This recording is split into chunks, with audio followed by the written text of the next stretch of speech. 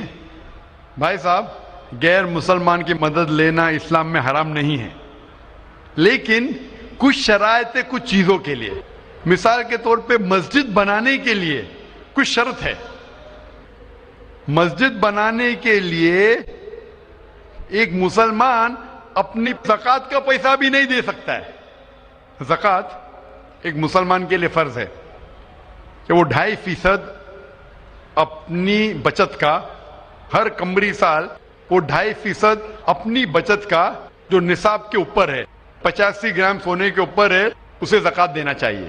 اور زکوٰۃ کی کئی شرائط ہے کہ فقراء کو دینا چاہیے، غریب کو دینا چاہیے، مساکین کو، معلّہ الفضل قلوب، غارمون جو قرض دار ہے، وغیرہ وغیرہ، ابن سبیل. لیکن اس کے اندر یہ مسلمان اپنی زکوٰۃ کا پیسہ مسجد کے لیے دے سکتا ہے، کیونکہ مسجد ایک مسلمان کا فرض ہے کہ وہ اپنے پیسے سے بنائے، اور زکوٰۃ کا پیسہ بھی اس میں استعمال نہیں ہو سکتا ہے، اپنے باقی پیسے سے بنائے. زکوٰۃ کا پیسہ کی کیٹیگری لکھی گئی ہے سورہ توبہ میں، سورہ نمبر 9 آیت نمبر 60 میں، کہ یہ 8 کیٹیگری کو آپ زکوٰۃ کا پیسہ دے سکتے، مسجد بنانے کے لیے نہیں. کیونکہ مسجد ایک فرض ہے، مسلمان خود اپنے پیسے سے، نہ کہ زکوٰۃ سے، اپنے باقی پیسے سے جو صدقہ ہو یا باقی پیسے سے، نہ کہ جو غریبوں کے لیے جو پیسہ محفوظ ہے، جو 8 کیٹیگری ہے اس کے لیے محفوظ ہے، وہ پیسے میں سے آپ مسجد بنانے کے لیے دے سکتے. یہ ایک شرط ہے. اسی طریقے سے شرط ہے قرآن مجید کی کہ مسجد کی دیکھ بھال صرف وہ لوگ کرنا چاہیے جو اس پہ ایمان لاتے ہیں، جو اس بات میں مانتے ہیں، جو ایمان لاتے ہیں اور جو مانتے اور اپنے اچھے اپنے پیسے سے. تو اگر کوئی غیر مسلمان اگر اس پہ ایمان نہیں لاتا ہے تو مسجد کے لیے استعمال نہیں کیا جا سکتا ہے. مثال کے طور پہ میں کہوں گا کہ یہاں کئی جگہ ہے اپنے ہندوستان میں جسے کہا جاتا ہے کینٹونمنٹ ایریا. کینٹونمنٹ ایریا مطلب وہ ایریا جہاں صرف ملٹری کے لوگ جا سکتے ہیں. عام ہندوستانی، میں ہندوستان کا ناگرک ہوں، میں یہ نہیں کہہ سکتا کہ میں ہندوستان کا ناگرک ہوں اسی لیے مجھے کینٹونمنٹ ایریا میں جانے دو. وہ رول ہے.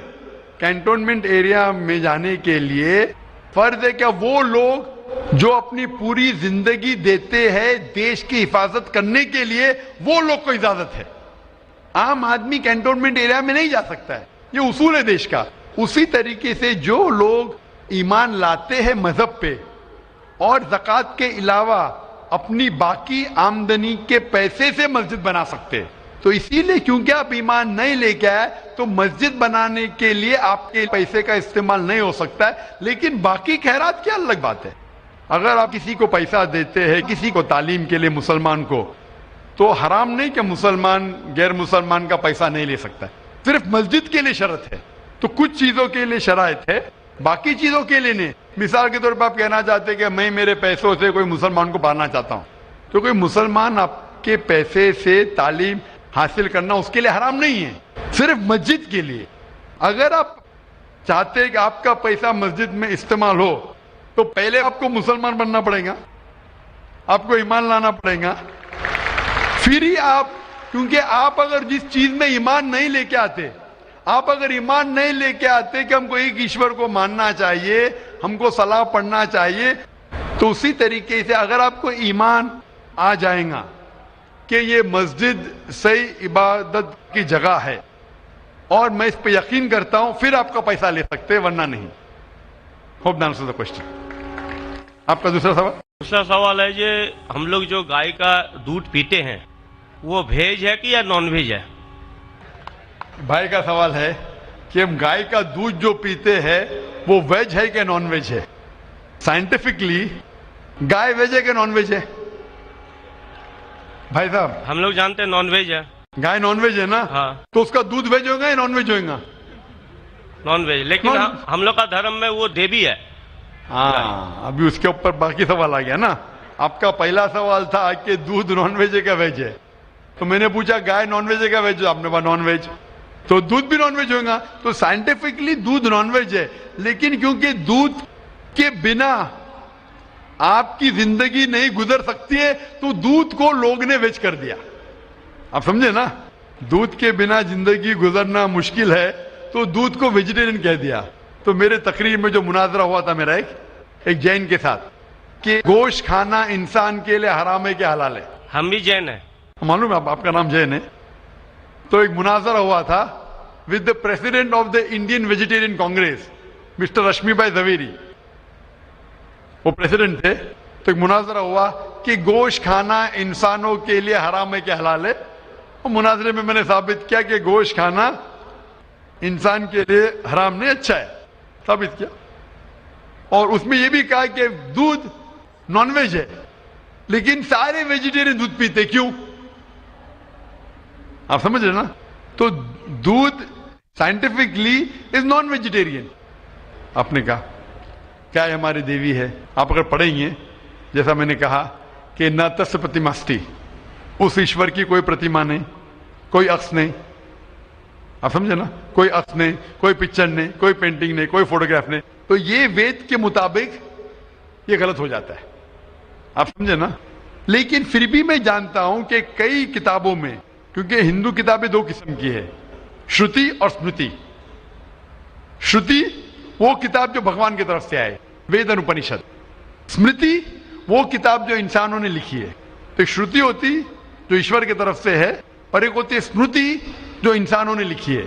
تو میں جانتا ہوں کہ کئی ہندو مذہبی کتابوں میں خصوصاً اسمرتی میں ایسی چیزیں لکھی ہے جو شروتی کے خلاف ہے. یہ آپ دیکھیں گے گائے آپ کی دیوی ہے, وہ آپ وید میں نہیں پائیں گے, آپ نیچے والی کتاب میں پائیں گے. تو جب بھی کوئی اونچی یا نیچے کتاب میں ٹکراؤ ہو تو ہمیں ماننا چاہیے اونچی کتاب. قرآن اسلام کی سب سے اونچی کتاب ہے. قرآن سے کوئی بھی کتاب ٹکرائی تو ہمیں قرآن میں ماننا چاہیے, اس کتاب میں نہیں. آپ سمجھے نا. تو اسی طریقے سے اگر آپ وید میں پڑھیں گے, وید میں لکھا ہے کہ خدا کا کوئی عکس نہیں, تو اگر وہ مانیں گے تو ہمیں ماننا پڑے گا کہ خدا کا کوئی روپ نہیں. تو یہ کہنا کہ گائے دیوی ہے, یہ کئی پنڈت کہتے ہیں کہ ہم جانتے ہیں کہ خدا ایک ہے, ہم جانتے ایشور ایک ہے, لیکن ہمیں کنسنٹریشن کے لیے ہمیں بہت بار مورتی کا سہارا لینا پڑتا ہے. پنڈت لوگ سے میں بات کرتا ہوں کہ آپ کی کتابوں میں صاف لکھا ہے کہ بھگوان ایک ہے, نہ اس کا کوئی عکس ہے, نہ کوئی مورتی ہے, نہ کوئی پینٹنگ ہے, نہ کوئی پکچر ہے. تو وہ کہتے ہیں ہم مانتے ہیں یہ بات پہ, لیکن کیا کنسنٹریٹ کرنے کے لیے پہلے شروعات میں ہمیں عکس کی ضرورت ہوتی ہے, ایک مورتی کی. جب ہم ہائر کانشیسنیس پہ پہنچ جاتے اس وقت ہمیں ضرورت نہیں پڑتی. تو میں ان سے کہتا ہوں مسلمان ہائر کانشیسنیس پہ پہنچ گئے, ہمیں کوئی عکس کی ضرورت نہیں, ہم ایشور کو ڈائریکٹ مانتے, ڈائریکٹ عبادت کرتے. تو اسی طریقے سے کبھی بھی ٹکراؤ ہوتا ہے مذہبی کتابوں کے اندر تو اونچی کتاب کو ماننا چاہیے نیچی کتاب کے بنسبت. تو اونچی کتاب میں لکھا ہے کہ ایشور کا کوئی عکس نہیں ہے, آپ سمجھے نا. پھر بھی آپ دیکھیں گے لوگ اپنی مذہبی کتاب کو نہیں مانتے. تو میرا یہی کہنا ہے لوگوں سے, چاہے مسلمان ہو, جیسا میں نے کہا کہ قرآن کو سمجھ کے پڑھو. میں کہتا ہوں ہندوؤں سے کہ آپ بھی وید کو سمجھ کے پڑھو. میں کہتا ہوں انڈین گورنمنٹ سے کہ سانسکرت کم از کم ہندوؤں کے لیے فرض کرو, تو ہندو کم از کم سانسکرت پڑھ سکیں گے, اپنے مذہب کے قریب آئیں گے, اور ہندو مسلم بھی قریب ہو جائیں گے. کیونکہ سانسکرت پڑھیں گے تو آپ کو پتا چلے گا کہ آپ کی کتاب میں کیا لکھا ہے. تو کوئی بھی پنڈت آپ کو گھمائے گا نہیں. پھر پنڈت گھمائے گا تو بولیں گے تو حوالہ دو کوئی ہے. آپ سمجھے نا. بہت سے ہندو میرے جو سنتے مجھے اپنے پنڈت سے پوچھتے کہ مسلمان ہے جو ایسا کرتا ہے, بولتے ارے ارے وہ مسلمان کو سنو مت. ارے کیوں نہیں سنو بھائی, میں اگر حوالہ غلط دے رہا ہوں تو آپ آگے پوچھ سکتے مجھے کہ آپ نے جو حوالہ دیا وید کا غلط ہے. میں انسان ہوں, غلطی کر سکتا ہوں, آپ سمجھے نا. تو میں کہتا ہوں ہندوؤں سے کہ آپ سنسکرت جانو, اپنی وید پڑھو, تعالوا الی کلمۃ سواء بین بینکم, آؤ ہم اس بات کی طرف جو آپ اور ہم یکساں ہے, یکسانیت کی طرف آئیں گے تو ہندو مسلمان ایک ہو جائیں گے. Hope the answer the question. ہیں مائک نمبر 2 کی طرف, وہاں پر اگر کوئی غیر مسلم بھائی موجود ہیں اور ان کے ذہن میں کوئی سوال ہے تو سوال کر سکتے ہیں. مائک نمبر 2 سے. جی, میرا نام راجندر پرساد شاہ ہے. میں ارریہ ضلع کے کرسا کاٹا گاؤں کا رہنے والا ہوں, اور میں دھرم سے اگر پوچھیے تو میں نہ ہندو ہوں نہ مسلمان ہوں, میں آنند مارگی ہوں. میں بھاگوت دھرم کو مانتا ہوں. اس لحاظاً میرے من میں ایک شنکا ہے, جہاں گیتا کہتی ہے دھرمس نستھاپنارتھاے سمبھوامی جگے جگے, اور مسلمانوں سے سنتا ہوں کہ محمد از دا لاسٹ پیغمبر. میرا شک ہے کہ پرماتما اللہ کی سرشٹی انفینائٹ ویبس میں چل رہے ہیں, تو انفینائٹ سمسیایں آگے آئیں گی. تو ہوا محمد دا لاسٹ پیغمبر. اگر یہ صحیح ہے تو گیتا کا یہ کرشن کا یہ گھوشنا سمبھوامی جگے جگے کیا غلط ہے؟ بھائی صاحب نے ایک اچھا سوال پوچھا ہے. انہوں نے حوالہ تھا بھگوت گیتا کا, جس میں کرشن کہتے ہیں, انہوں نے کہا سنسکرت میں ترجمہ نہیں کیا. شری کرشن کہتے ہیں کہ جب بھی اس دھرتی پہ ظلم ہوگا تو اس وقت بھگوان ایک پیغمبر کو بھیجیں گے, اور ہر دور میں ایک پیغمبر آئے گا. سمبھوان یوگی ہوگے, ہر یگ میں آئے گا. تو بھائی کا سوال ہے کیا کرشن غلط ہے؟ آپ مسلمان کیوں کہتے ہیں کہ محمد صلی اللہ علیہ وسلم آخری پیغمبر ہے؟ بھائی صاحب, سب سے پہلے ہم کہتے ہیں محمد صلی اللہ علیہ وسلم آخری پیغمبر ہے کیونکہ یہ کہا گیا قرآن مجید میں سورہ احزاب میں, سورہ نمبر 33 آیت نمبر 40 میں کہا گیا ما کان محمد ابا احد من رجالکم ولکن رسول اللہ وخاتم النبیین وکان اللہ بکل شیء علیما, کہ محمد صلی اللہ علیہ وسلم آپ لوگوں میں سے کسی کے والد نہیں ہیں, لیکن خاتم النبیین ہیں, آخری نبی ہے. کیونکہ قرآن مجید میں کہا گیا ہے کہ محمد صلی اللہ علیہ وسلم آخری نبی ہے, ہم اس پہ یقین رکھتے ہیں.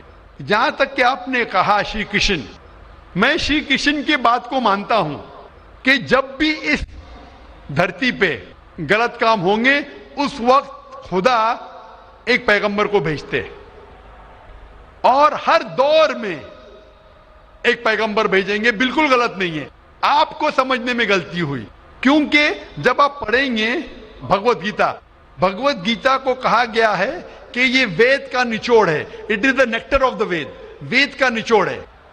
اور جب آگے آپ پڑھیں گے لکھا ہوا کلکی پرانا میں, کلکی پرانا میں لکھا ہے, کلکی پرانا چیپٹر نمبر 2 شلوک نمبر 5, 7, 11, 15 میں لکھا ہے کہ ایک کلکی اوتار آئیں گے جو کل یگ میں آئیں گے, اور کل یگ آخری یگ ہوگا, اور یہ کلکی اوتار لوگوں کو صحیح راستہ دکھائیں گے. اور یہ کلکی اوتار کے والد کا نام ہے وشنو یاس, مطلب بھگوان کا نوکر, عربی میں عبداللہ, جو نام تھے محمد صلی اللہ علیہ وسلم کے والد کا. ان کے والدہ کا نام ہوگا سمتی, سمتی مطلب امن, شانتی. عربی میں ہوگا آمنہ, جو نام تھا محمد صلی اللہ علیہ وسلم کے والدہ کا نام. وہ پیدا ہوں گے امن کے شہر میں جو ہے مکہ. وہ پیدا ہوں گے ایسے خاندان میں جو اس شہر کے چیف ہوں گے. ہم جانتے ہیں محمد صلی اللہ علیہ وسلم قریش خاندان میں پیدا ہوئے. ان کے 4 قریب دوست ہوں گے. ہم جانتے ہو 4 خلفاء راشدین ہیں, حضرت ابوبکر, حضرت عمر, حضرت عثمان, حضرت علی رضی اللہ عنہ. اللہ سبحانہ و تعالیٰ کی رحمت سب پہ ہو.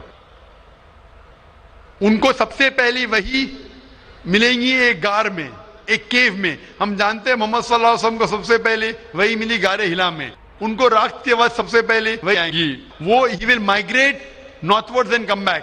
اور محمد صلی اللہ علیہ وسلم مدینہ میں ہجرت کی اور پھر سے واپس مکہ لوٹے. یہ ساری نشانیاں جو لکھی ہے کل کے اوتار کے بارے میں, وہ ہو بہو اترتی ہے محمد صلی اللہ علیہ وسلم پہ. ہر یگ میں ایک اوتار آئے گا, آخری یگ ہوگا کل یگ. یہ کل یگ ہے بھائی صاحب, یہ کل یگ ہے. اور کل یگ کے آخری اوتار ہے کل کے اوتار، جس کا نام قرآن مجید میں لکھا گیا ہے محمد صلی اللہ علیہ وسلم. تو یہ جو آپ کی بھگوت گیتا میں لکھا ہے میرے حساب سے صحیح لکھا ہوا ہے کہ ہر یگ میں ایک اوتار آئے گا، اور آخری یگ ہے لکھا ہوا ہے کل کی پرانا میں، وہ کل یگ ہے، اور کل یگ کیا اوتار ہے کل کی اوتار. تو آپ سب کو جوڑیں گے تو پتہ لگتا ہے کہ آپ کے وید میں بھی کئی نشانی ہے محمد صلی اللہ علیہ وسلم کی، کئی بار محمد صلی اللہ علیہ وسلم کا ذکر ہے.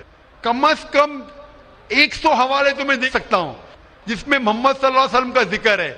اگر آپ پڑھیں گے بھوشیہ پرانا پرو 3 کھنڈ 3 ادھیے 3 شلوکاس 5 سے 8، اس میں کہا گیا ہے کہ محمد صلی اللہ علیہ وسلم آئیں گے اور وہ ایک فارینر رہیں گے اور وہ ڈیزرٹ سے آئیں گے. لکھا ہے بھوشیہ پرانا میں پرو 3 کھنڈ 3 ادھیے 3 شلوکا 10 سے 27 میں محمد صلی اللہ علیہ وسلم کا ذکر ہے. اگر آپ پڑھیں گے کنٹپ سکتاس اتھروا وید کتاب نمبر 20 چیپٹر نمبر 127 شلوک نمبر 1 سے 14، اس میں محمد صلی اللہ علیہ وسلم کا ذکر ہے. محمد صلی اللہ علیہ وسلم کا ذکر کئی جگہ وید کے اندر ہے، کئی جگہ پرانا میں ہے. تو اگر آپ بھگوت گیتا کو لیتے ہیں، پرانا کو لیتے، کل کی پرانا کو لیتے اور ایک مانتے ہیں، تو سارے یہ شلوکا کہہ رہے ہیں کہ آخری پیغمبر آنے والے محمد صلی اللہ علیہ وسلم ہیں اور ہمیں محمد صلی اللہ علیہ وسلم ماننا چاہیے. بھائی صاحب جی بھگوت گیتا مانتے ہیں آپ؟ دیکھیے، میں مانتا کسی کو نہیں ہوں. میں ترک کے بودھک استر پر جو میرا لاجک ایکسپٹ کرتا ہے اسی کو میں مانتا ہوں. لیکن آپ نے بھگوت گیتا کا حوالہ دیے کیا نہیں؟ نہیں، ماننا کا مطلب وہ آنکھ بند کا ماننا، میں آنکھ کھول کر مانتا ہوں. تو آنکھ کھول کے آپ مانتے کیا نہیں بھگوت گیتا کو؟ بالکل مانتا ہوں. جو تو ماننے لائق بھگوت ہے گیتا میں لکھا ہے جو آنے والے آخری اوتار جو کل کی پرانا میں لکھا ہوا ہے کل کے اوتار، اس میں مانتے آپ؟ دیکھیے، قرآن کی بات نہیں کر سکوں گا چونکہ قرآن کی بات نہیں، پرانا کل کی پرانا قرآن میں کر رہا ہوں چونکہ قرآن ہاں. قرآن کے بارے میں پران کار کا جو کہنا ہے کہ اشٹادش 82 بچنم دوئے پاپائے پر پیڑنم پنیائے پر ہتنم. اسی طرح کا ہے کہ 18 پران کا ادیش ہے کہ دوسرے کو کشٹ دینا پاپ ہے اور دوسرے کا بھلائی کرنا پنیہ ہے. میں نے کب بولا کہ دوسرے کو کشٹ دو اور دوسرے کے بھلائی مت کرو؟ میں کہہ رہا ہوں اس آدھار پر میں قرآن میں لکھے لگا دوسرے کو کشٹ دو، قرآن میں بھی لکھے دوسرے کو کشٹ مت دو، قرآن میں بھی لکھے دوسرے کی مدد کرو. اس کے اوپر بحث نہیں ہو رہی ہے، بحث ہو رہی ہے کل کی پرانا پہ، کل کے اوتار پہ. آپ آخری پیغمبر میں مانتے ہیں کہ نہیں یہ میں پوچھ رہا ہوں. مجھے کل کی ذہن پران کو کا کھول دھیان کے نہیں ہے. کل کی پران کا دھیان نہیں ہے ڈاکٹر صاحب، مجھے کل کی پران کا دھیان نہیں ہے. تو آپ اگر بدھی کے اوپر آپ مانتے ہیں تو میری یہ آپ سے التجا رہیں گی کہ کل کی پرانا پڑھو اور یہ جانچ پڑتال کرو کہ کل کے اوتار کون ہیں اور کل کے اوتار کی تحقیق کرو. آپ انشاءاللہ محمد صلی اللہ علیہ وسلم میں مانیں گے. تو میری آپ سے التجا ہے کہ آپ اس پہ تحقیق کرو کہ آخری اوتار کون ہے اور انشاءاللہ آپ کو ہدایت دیں گے اللہ تعالیٰ. ڈاکٹر صاحب، ایک ریکویسٹ ہے آپ سے. میرے ایک بھائی کو دوسرا سوال پوچھنے کے لیے دیا، ایک چھوٹا سا سوال پوچھ سکتا ہوں؟ ایک چھوٹا یہ کیجئے. مسلمان لوگوں کو جب کوئی ہندو ملتا ہے تو بولتے ہیں اس کو آداب، لیکن کسی مسلمان کو بولتے ہیں السلام علیکم. مجھے لگتا ہے کہ ایک مسلمان ہندو اور مسلمان کے بیچ بھید بھاؤ کرتا ہے. کرپیا آپ اسپشٹ کیجیے اس کو. بھائی صاحب کا سوال ہے کہ اگر کوئی مسلمان ہندو سے ملتا ہے تو آداب عرض کرتا ہے، اگر کوئی مسلمان سے ملتا ہے تو السلام علیکم کہتا ہے، تو ہندو مسلمان میں بھید بھاؤ کیوں؟ بھائی صاحب، ہندو مسلمان میں بھید بھاؤ تو رہے گا، میں آپ کے سوال کا جواب دوں گا، کیونکہ ہندو ہندو اور مسلم مسلم ہے، لیکن ایک دوسرے کا ساتھ دینا چاہیے اور ایک دوسرے کو سمجھنا چاہیے. پہلے بھائی صاحب جس نے سوال کیا تھا انہوں نے مجھے آداب کہا تو میں نے ان سے کہا السلام علیکم، کہا کہ نہیں؟ جی جی جی کہا نا. ہندو نے مجھ سے کیا کہ آداب کہا کہ نہیں؟ میں نے ان سے سلام کہا کہ نہیں؟ جی میں غور کیا تھا. غور کیا، ماشاءاللہ. لیکن تو غور کیا تو کہا کیوں نہیں کہ آپ نے ایسا نہیں کہا؟ وہ ہندو بھائی نے مجھے آداب کہا. ڈاکٹر صاحب، جی ہاں، you are not only one Musliman. I see lakhs of Musliman, but this quality find only in you. only in me, ماشاءاللہ. Only in you. بھائی صاحب کہہ رہے کہ وہ خود مسلمان کو جانتے، صرف مجھ میں دیکھا کہ میں نے سلام کہا. جی. اس کی وجہ یہ ہے کیونکہ علماء میں اختلاف ہے کہ آپ غیر مسلمان کو سلام کر سکتے کہ نہیں. پہلا یہ جان لے السلام علیکم کی معنی کیا ہے. السلام علیکم کی معنی ہے کہ آپ پہ سلامتی ہو.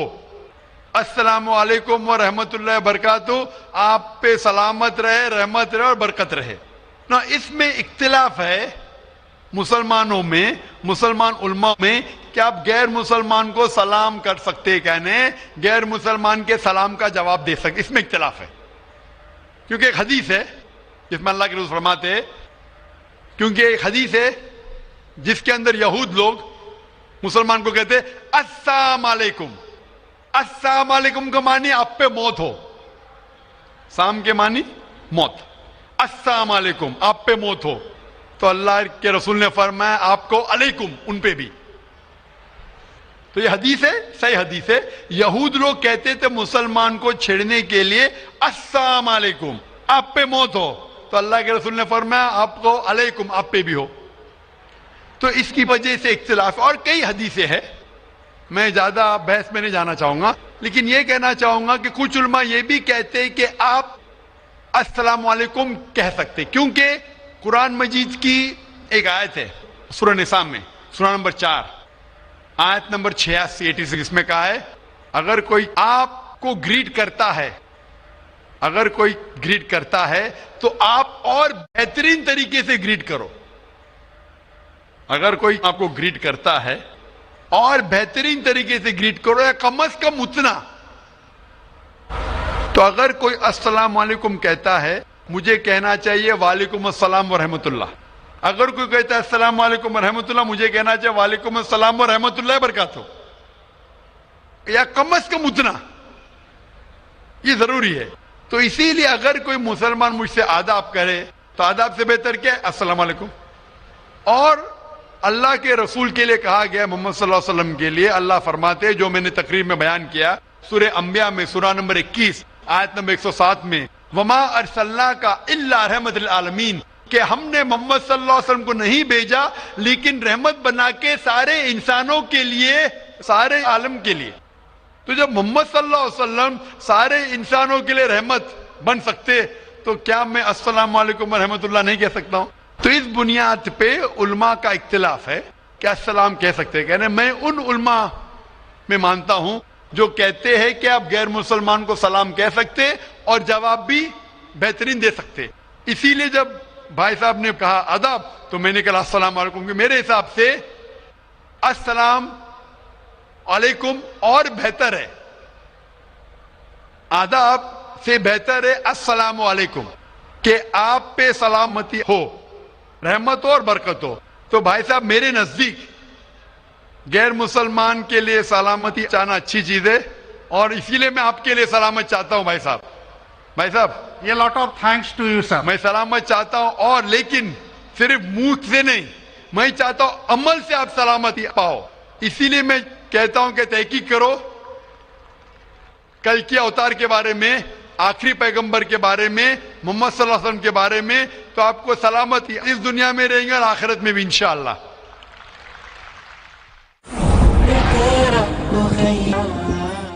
اگلا سوال مائک نمبر 3 سے, وہاں پر اگر کوئی غیر مسلم بھائی ہیں تو وہ سوال کر سکتے ہیں. ہاں نمسکار, میرا سوال یہ ہے کہ میں دوائی دکان ہے اور دوائی دکان کے بغل میں نے 2 طبقے کو آپس میں لڑتے ہوئے دیکھا, جس میں کہ ایک بریلوی سماج اور ایک دیوبندی سماج تھا. تو بریلوی کہتے ہیں کہ دیوبندی لوگ صحیح نہیں ہے اور بریلوی صحیح ہے, تو اس کا بنیاد کیا ہے, جڑ کیا ہے, مجھے اس کی جانکاری چاہیے. سوال تھوڑا ڈیفیکلٹ ہے. بھائی صاحب نے کوئی ڈیفیکلٹ سوال کہا ہے لیکن جواب بہت آسان ہے. سوال ڈیفیکلٹ ہے لیکن جواب آسان ہے,